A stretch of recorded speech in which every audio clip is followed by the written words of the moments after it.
Hi everyone. In today's video we'll discuss formatting and we'll also discuss text styles briefly. In the next video we'll see how to format paragraphs and how to integrate that into the text styles as well. So the first thing that we're going to discuss is the font size. To change the font size of the text, we select it by clicking and holding, or we can press Ctrl A to select the whole text, and you can increase and decrease the font size from these two buttons. So again, we're in the Home tab, and in the Home tab we have the font group. The font group, we have these two buttons to increase or decrease the size. You can also select from this drop down list a size, and you'll see a preview before selecting. You can also erase the font size and type yours. So this is 21.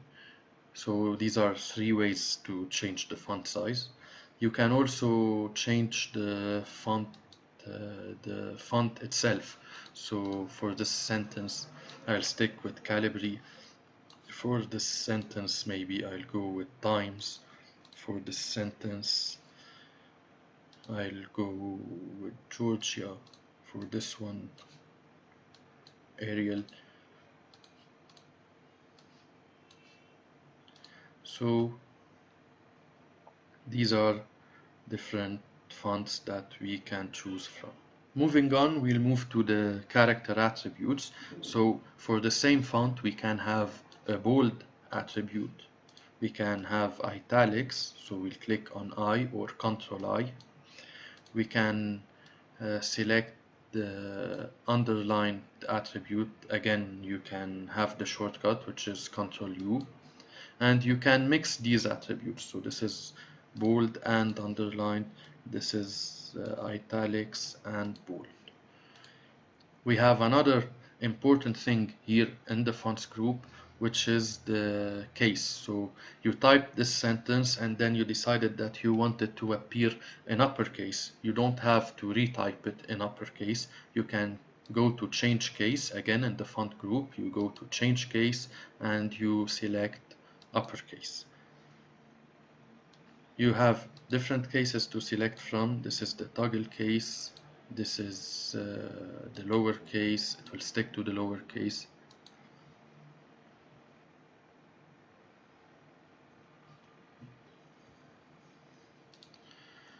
We can select different colors for the font. So from the font we have this A icon with the color beneath it. You can select different colors. So this is how we change colors. You can use the highlighter as well to highlight text. So this is highlighted text. And you can copy the formatting without copying the sentence itself. So you can select a formatting and you go to the format painter, you click on it, and then you select the destination. Now this can be used in a different way. Let's say you want to copy from one source to multiple destinations. You select the source, you go to Format Painter, and this time you double click it. And this way you can select the formatting and paste it multiple times. If we decide to remove the formatting, we can select the text that we want to remove the formatting from, and we have this eraser in the font group. It will clear all the formatting. Now when we click it, the formatting is removed but the highlights remain. That's because the highlights aren't considered as formatting. They are considered as highlights the way you highlight text in a textbook or in a copybook. They're not integrated into the formatting. So that's another discussion for another video. We'll move now to text styles. The text styles are these styles that are shown in this group, and here you can select predefined styles or create your own styles. These would save a lot of time when formatting, and they would save a lot of copying the formatting or painting the formatting. So let's say I have chapters and I want them to appear as bold and underlined, and I want to increase their size, I don't do this manually. Instead, I'll undo this and I select the chapter and make it as a heading 1, and then I'll select the other chapter. I'll also select heading 1, and now if we go to the navigation pane, so if we go to the View tab, navigation pane, we'll see that these chapters are appearing in the headings. If we want to create a table of contents, they would appear in the table of contents as well. This is a preview for what's waiting for us, but if we go to the references and we select the table of contents, we'll see that these chapters appear in the table of contents. So we'll continue with this. This is heading 1 as well, and this is heading 1. Now this is the normal text and it has the normal style. Now I selected those as heading 1, but I want to change their attributes. So I'll go to this text style, I'll right click on it and select modify. Now I'll change the font color to black. I'll select bold and select underlined, and that's it. I changed the 4 at once. I don't need to do this manually.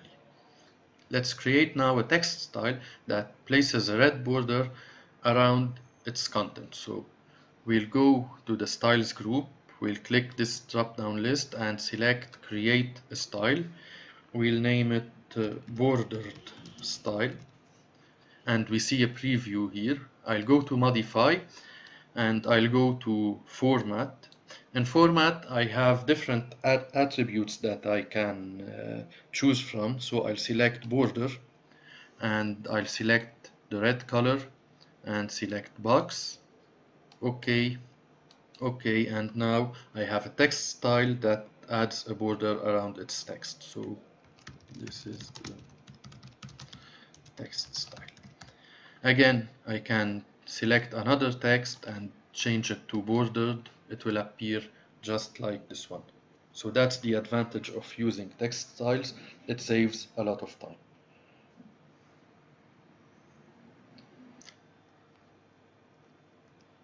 So that was it for today. Thanks for watching.